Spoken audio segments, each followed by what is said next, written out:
Hey there, everyone. Here I am in my car.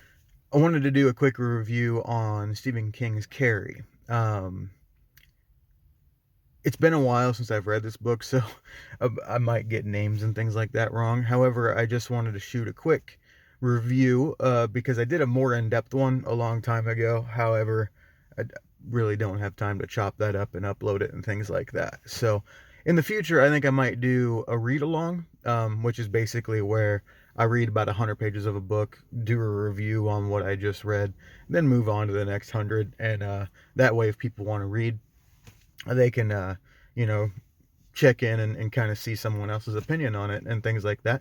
But getting into the book, Stephen King, obviously, his first major work was Carrie. It was a interesting book, in my opinion. It was the thing is that a lot of times I'm a guy, I don't like to see movies before I read the books, because in some circumstances it just kind of ruins the book for me. I'm a guy, I like to discover the twists and turns as I read, and I don't really like to know the ending. But this was definitely like that. I'd seen, the original Carrie movie. I'd seen the remake that they did, um, I probably a few years ago now. So definitely know what to expect. Um, but the book really held up. It was.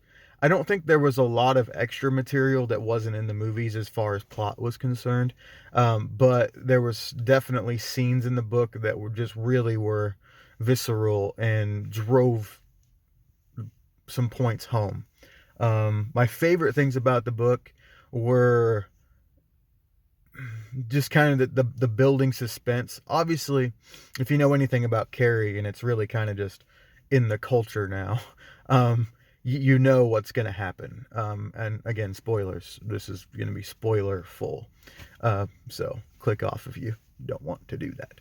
But yeah, so when the massacre happens at the end, you really see Carrie just as a tortured individual.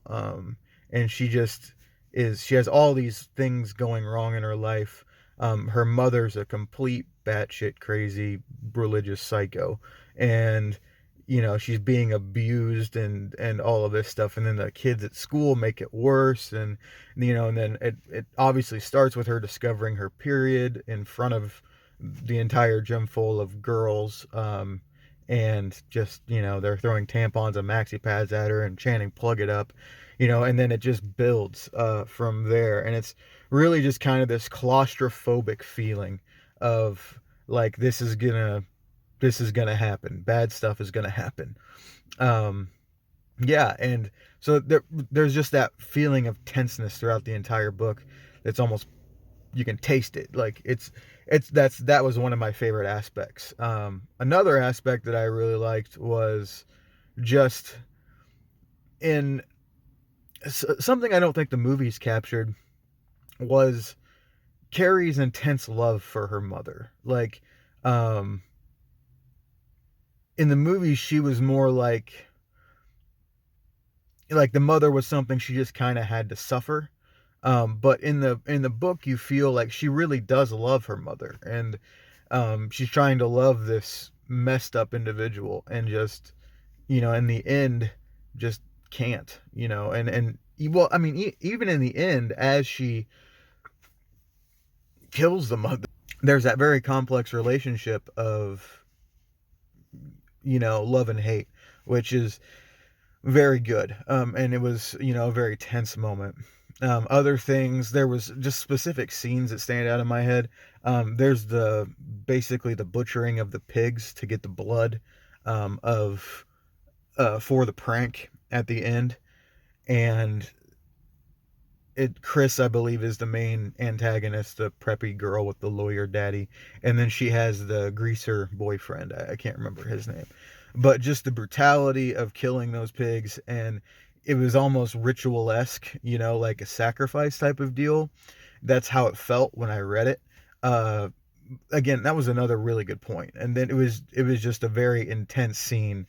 When I like in my head, I always get pictures when I read. Obviously, it was like this full moon night, and it was crisp and cold, and I could see like when they slit the pig's throats, I could see like the steam rising off of the blood, and like into the air. It was crazy. That's a really good scene. Also, um, yeah, just Carrie's destruction of the town is very interesting. It's just very like culminating. In the book, like in the movies, you kind of get. I've seen Carrie kind of talked about as sort of an anti-hero. Um, I don't really see her that way. I see her just as a more of just a tortured protagonist. And it's a deal where like Carrie doesn't want this to happen. Like Carrie just wants to she's, afflicted with these powers. She's coming into her womanhood, and her powers are growing with her womanhood and all of these things. And then she just wants to be normal. She just wants to fit. That's all she wants. And it's just they won't let her have it. And in the movies, it's more of like a kind of a vengeance thrill feel to it. Like you're like, oh yeah, these fuckers are gonna get theirs because everybody's obviously so mean to her. But in the book, it's almost more sad. Like you obviously don't really feel any guilt for the people who die. Some of them, like, are just kind of cannon fodder, collateral damage type of things. But as far as the uh, antagonists, they definitely get theirs. But I see it more as just almost an elemental swelling of power, and then just a trigger is pulled when that pig blood is dumped. And yeah, it's actually more sad than it is vengeful in my mind. um I really like the character of Susan Snell, which is the girl who gets Carrie to go to prom with her boyfriend. She's, you know, I like it because she's not a. She realizes that she's almost just as bad as Chris and the rest of her friends. The only difference is that she chooses to do something about it, which is very nice. And I like that she's spared. I like that she lives. So that's another good point of the book. Another thing I liked about the book, I generally don't like, um, how do you want to put it? Like, I love flashback and things like that. I love stories within stories, but I don't like documentary style where, like, it's like almost like a piecing together of different news articles and snippets about it.